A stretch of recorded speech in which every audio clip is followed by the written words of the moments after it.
Hello everyone, இப்போ நம்ம ராஷ்டிரபாஷா first question பேப்பரில் இருக்கக்கூடிய பாத்ரோன் கா பரிச்சை தீஜின்ற டாபிக் இருக்கு இல்லையா, அதை தான் பார்க்க போகிறோம். ஆல்ரெடி ஃபர்ஸ்ட் லெசன் இருக்கு இல்லையா, பஹுகி விதான்ற லெசனில் ராஜேஸ்வரி அண்ட் ஜீவன்லால் கேரக்டர்ஸை நம்ம பார்த்தாச்சு. இப்போ நம்ம பார்க்க போகிறது லெசன் 2, அதாவது ரேல்கே ஹட்டி. இந்த லெசனுடைய 2 பாத்திரங்களை தான் பார்க்க போகிறோம். ஃபர்ஸ்ட் வந்து கோபால் தான், செகண்ட் உமா. ஓகேவா, இது ஒன்றுத்துக்கும் 5 மார்க்கு. ஃபஸ்ட்டு 4 மட்டும் பார்த்துக்கிட்டாலே போதும், அதுலேருந்து உங்களுக்கு 2 வந்துடும். ஓகே, कंटेंट कुल्ला போயிடலாம். गोपालदास गोपालदास रेल की हड्डी एकांकी के एक प्रमुख पात्र है. ஸோ கோபால்தாஸ்ன்றவர் ரேல்கே ஹட்டி இந்த ஏகான்கியுடைய இந்த கதையுடைய ஒரு பிரமுக் பாத்திர है அப்படின்னா இம்பார்ட்டண்ட்டான கேரக்டரு. नेक्स्ट वे अपना पुत्र शंकर के लिए कम पढ़ी लिखी लड़की के तलाश में रहते हैं. वे அவர் அப்பனா புத்திர சங்கர் கேலியே, அவருடைய மகன், புத்திர அப்படின்னா மகன், அப்பனா புத்திர, அவருடைய மகன் சங்கர் கேலியே, சங்கருக்காக கம் படி லிக்கி லடுக்கிக்கு, அதாவது கம் அப்படின்னா கம்மியா படிச்ச எழுத தெரிஞ்ச லடுக்கிய பொண்ணை தலாஷ்மே தேடுறதுல ரகுத்தேஹேன் தேடிட்டே இருந்தாரு. தலாஷ்மே ரகுத்தேஹேன் தேடல்ல இருந்தாரு, தேடிட்டே இருந்தாரு. வே வக்கீல் ஹே, அவர் ஒரு வக்கீல், அவர் வக்கீலாக இருந்தார். और अन उन्हें अपने पेशे का गर्व भी है. उन्हें அவருக்கு अपने पेशे का அவருடைய தொழில் பற்றி கர்வ भी है, கர்வமும் இருந்தது. அவர் வக்கீல் தொழில் பண்ணுறாரு இல்லையா, அந்த தொழில் மேலே அவருக்கு கர்வமும் இருந்தது. நெக்ஸ்ட் शिक्षा के महत्व जानते हैं.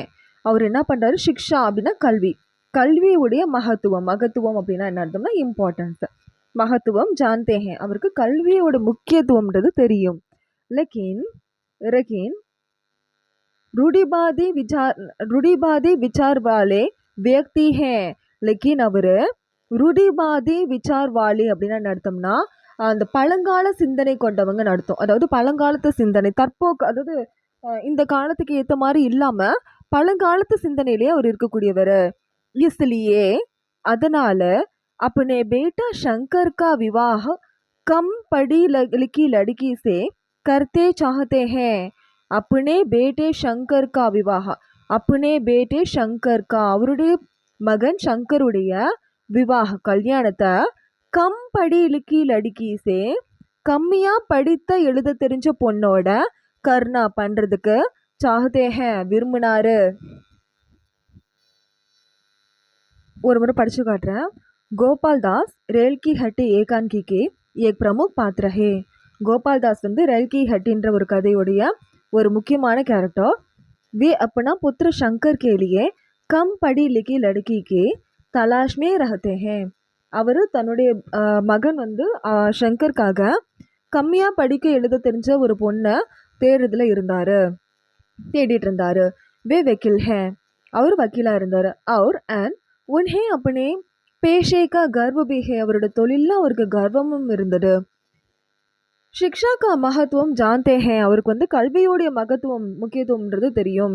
लेकिन रूढ़िवादी विचार वाली व्यक्ति है, அவர் வந்து பழங்கால சிந்தனை கொண்டவராக இருந்தார். इसलिए अपने बेटे शंकर का विवाह कम पढ़ी लिखी लड़की से करना चाहता है. இதனால அவர் தன்னுடைய மகனோட கல்யாணத்தை கம்மியா படிச்ச பொண்ணோட பண்றதுக்கு விரும்பினாரு. ஓகே, நெக்ஸ்ட் வே ஏக் சத்துர் व्यक्ति है.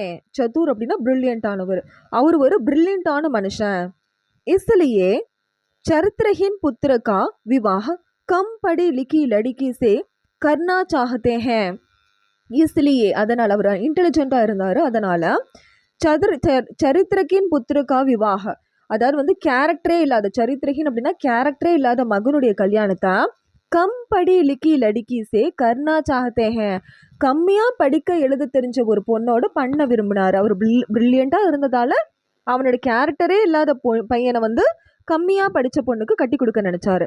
தாக்கி இருந்தாலும் விவாஹிக்கே பா, ஏன் அப்படின்னா சரி தாக்கி, ஸோ விவாஹ்கே பாத் லடுக்கி கே பிரதி லடுக்கி अपने आवाज ना उठाए. விவாஹ்கே பாத் ஏன் அப்படி பண்ண நினைச்சார் அப்படின்னா, கல்யாணத்துக்கு பிறகு லடுக்கிக்கு பிரதி லடுக்கி अपने ஆவாஜ் ந உட்டாயி. லடுக்கி என்ன பண்ணுவார், பிரதி லடுக்கி அதாவது இன்னொருத்தவங்க கிட்ட, அவங்களோட ஹஸ்பண்ட் கிட்ட, ஓகே, பிரதி லடுக்கி அவருடைய ஹஸ்பண்ட் கிட்ட, அப்படி ஆவாஜ் அவளுடைய குரலை, ந உட்டாயா ந உட்டாயே எழுப்ப மாட்டா, அதாவது தன்னோட ஹஸ்பண்ட்க்கு முன்னாடி அவ வந்து குரல் உயர்த்த மாட்டா அப்படின்றதுக்காக தான் அவர் அப்படி ஆசைப்பட்டார். ஓகே, அப்படி ஆவாஜ் நஹி உட்டாயே அவளோட குரலை உயர்த்த மாட்டா. ஓகே, விவாஹக்கே பாத் கல்யாணத்துக்கு பிறகு அந்த லடுக்கி என்ன பண்ணுவா, அவங்க ஹஸ்பண்ட் கிட்ட பத்தி கிட்ட வந்து தன்னுடைய குரலை உயர்த்த மாட்டா. அதனால தான் அப்படி நினைச்சாரு. வே ஏக் சத்துர் வியக்தி ஹே, அவர் ரொம்ப இன்டெலிஜென்ட். इसलिए चरित्रहीन पुत्र का विवाह कम पढ़ी लिखी लड़की से करना चाहते हैं. அதாவது அதனால தான் கேரக்டரே இல்லாத மகனோட கல்யாணத்தை கம்மியாக படிக்க எழுத தெரிஞ்ச பொண்ணோட பண்ண நினச்சாரு. நெக்ஸ்ட்டு, விவாஹ் கே பாத் லடுக்கி கே பிரதி லடுக்கி அப்படி ஆவாஜ் நா உட்டாயே. ஸோ கல்யாணத்துக்கு பிறகு அந்த பொண்ணு தன்னோட குரலை ஹஸ்பண்ட் கிட்ட உயர்த்த மாட்டான்றதுக்காக. ஜப் வே உமா கி चश्मा पहने देखते हैं, शंकर करते हैं कि जब எப்போ வே அவர் உமாக்கோ சஷ்மா பஹனே தேக்தே ஹே. சஷ்மா அப்படின்னா நடத்தோம்னா கண்ணாடி. வந்து ஜப் எப்போ வே அவர் உமா வந்து சஷ்மா பஹனே தேக்தே ஹே. சஷ்மானா கண்ணாடி, பஹனேனா போட்டிருக்குது, அணிஞ்சிருக்குது, கண்ணாடி அணிஞ்சிருக்குதை பார்த்தாரோ, ஷங்கர் கர்த்தே ஹே கி சங்கர் வந்து கேட்குறாரு. என்ன கேட்குறாரு அப்படின்னா, ஷாயத் கர்த்தே இல்லை, இது கஹத்தே ஹே, இங்கே ஹே போட்டுக்கோங்க. ஓகே, ஷாயத் உமா படி இலக்கி ஹோ. உமா வந்து அதாவது ஷாயத் அப்படின்னு மேபி அப்படின்னு அர்த்தம். உமா படி இலக்கி ஹோ, உமா கண்ணாடி போட்டுக்கிறத பார்த்து படிக்கிற பொண்ணா அப்படின்னு சொல்லி அவர் கேட்டார். रामेश्वर रूप जब चश्मा पहनने के वजह बताते हैं तो संतुष्ट हो जाते हैं. அதாவது ராமேஸ்வர ரூப் இருக்காரு இல்லையா, உமாவோட ஃபாதர் கிட்ட வந்து கண்ணாடி பற்றி, அதாவது அந்த பொண்ணு படித்த பொண்ணான்னு கேட்கும்போது அவருடைய ஃபாதர் ராமேஸ்வர ரூப் சொல்கிறாரு, ஜப் சஷ்மா பஹன்கி வஜஹ் பத்தாதே ஹே, கண்ணாடி போட்டுறதுக்கான வஜஹ் அப்படின்னா ரீசன், பத்தாதே ஹேனா சொல்கிறாரு. சஷ்மா பஹன்னேக்கி கண்ணாடி போட்டுறதுக்கான வஜஹ் ரீசனை பத்தாதே ஹே சொல்கிறாரு. தோ தென் சந்துஷ்ட் ஹோ ஜாத்தே ஹே, அவர் வந்து என்ன சொல்கிறது, அவருக்கு வந்து தெளிவு கிடைச்சிருச்சு. ஓகேவா, அவர் அப்போ ஹாப்பியாக ஃபீல் பண்ண ஆரம்பிச்சிட்டார். யார், இந்த கோபால்தாஸ். ஓகே, அவர் படித்த பொண்ணு இல்லைன்னு தெரிஞ்சுக்கிட்டார். அது अंत में जब उमा की मुंह से शंकर के चरित्र के बारे में जानकारी उन्हें मिलती है, तब बेटे का समर्थन करते हुए उमा पर अपना क्रोध उतार देते हैं. इधर பார்க்கலாம். अंत में கடைசியில் जब उमा के मुंह से शंकर के உமா வந்து என்ன பண்ணுறாங்க, எப்போ வந்து உமா கே முன்ஹுசே, உமா வந்து முகத்துக்கு முன்னாடி ஷங்கர்கே சரித்திரன் கே பாரமே, சரித்திரம் அப்படின்னா நடத்தணும் கேரக்டர் இல்லாத நடத்தும், ஷங்கருடைய கேரக்டர் இல்லாத கேரக்டர்லெஸ்ஸை பற்றி பாரேமேனா பற்றி ஜான்காரி உன்ஹே மில்தே ஹே.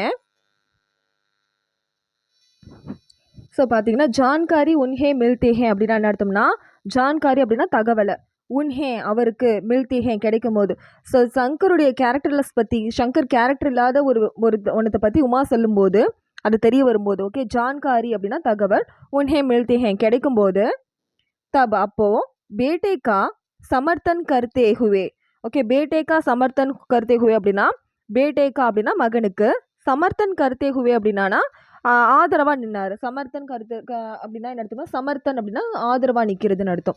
அதாவது உமா வந்து ஷங்கரோட கேரக்டர்லெஸ் பற்றி, கேரக்டரே இல்லாதவன்னு சொல்லும்போது, அந்த தகவலை அவர் பெறும்போது அவர் தன்னோட மகம் பக்கம் தான் நின்னார். நெக்ஸ்ட்டு உமா மேலே அப்பனா குரோத், அவருடைய குரோதத்தை, அவருடைய கோபத்தை, உதார் தேத்தே ஹே அவரோட கோபத்தை வந்து வெளிப்படுத்துகிறாரு. நெக்ஸ்ட்டு ஃபஸ்ட் என்ன சொல்கிறேன், அந்துமே கடைசியில், ஜப் எப்போ உமா கே முன்ஹுசே உமா கிட்டேருந்து ஷங்கர்கே சரித்திரக்கே பாரமே ஷங்கருடைய கேரக்டரை பற்றி, கேரக்டர்லெஸ் பற்றி ஜான்காரி தகவலை உன்ஹே அவருக்கு மில்தி ஹே கிடைச்சதோ, தப் அப்போ பேட்டேக்கா சமர்த்தன் கர்த்தே ஹுவே, பேட்டேக்கா அப்படின்னா தன்னோட மகனுக்கு பக்கம் தம் மகனுக்கு ஆதரவாக நின்றாரு. உமா மேலே अपना क्रोध அவரோட விரோதத்தை உதாதேते हैं வெளிப்படுத்தினாரு. शंकर की कमी को स्वीकार करने के लिए वे तैयार नहीं हैं. शंकर की कमी को ஸ்வீகார் கர்னே கேலியே. இப்போ என்ன பண்ணுறாரு அப்படின்னா சங்கருடைய கமி அப்படின்னா குறைகள். ஓகே, சங்கருடைய குறைகளை ஸ்வீகார் கர்னே கேலியே. ஸ்வீகார் அப்படின்னா அக்செப்ட் பண்ணுறதுக்காக வே தயார் நகிஹே அவர் ரெடியாக இல்லை. நெக்ஸ்ட்டு ஆபித்து आपितु रामेश्वर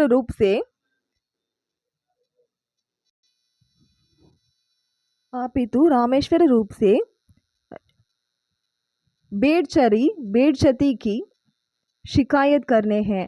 ராமேஸ்வர ரூப் கிட்ட என்ன பண்ணுறாரு, பேட்சதி கி அவருடைய அவமானத்தை பற்றி ஷிகாயத் கர்த்தே ஹே கம்ப்ளைண்ட் பண்ணுறாரு. அதாவது அவருக்கு நிகழ்ந்த அவமானத்தை பற்றி அந்த பொண்ணு இப்படிலாம் சொல்கிறான்னு சொல்லிட்டு ஷிகாயத் கர்த்தே ஹே. அந்த பொண்ணை பற்றி ராமேஸ்வர ரூப் அவரோட அந்த பொண்ணோட அப்பா கிட்டே என்ன பண்ணுறாரு, ஷிகாயத் கர்த்தே ஹே கம்ப்ளைண்ட் பண்ணுறாரு. எதை பற்றி, அவருக்கு நடந்த அவமானத்தை பற்றி. ஓகேவா.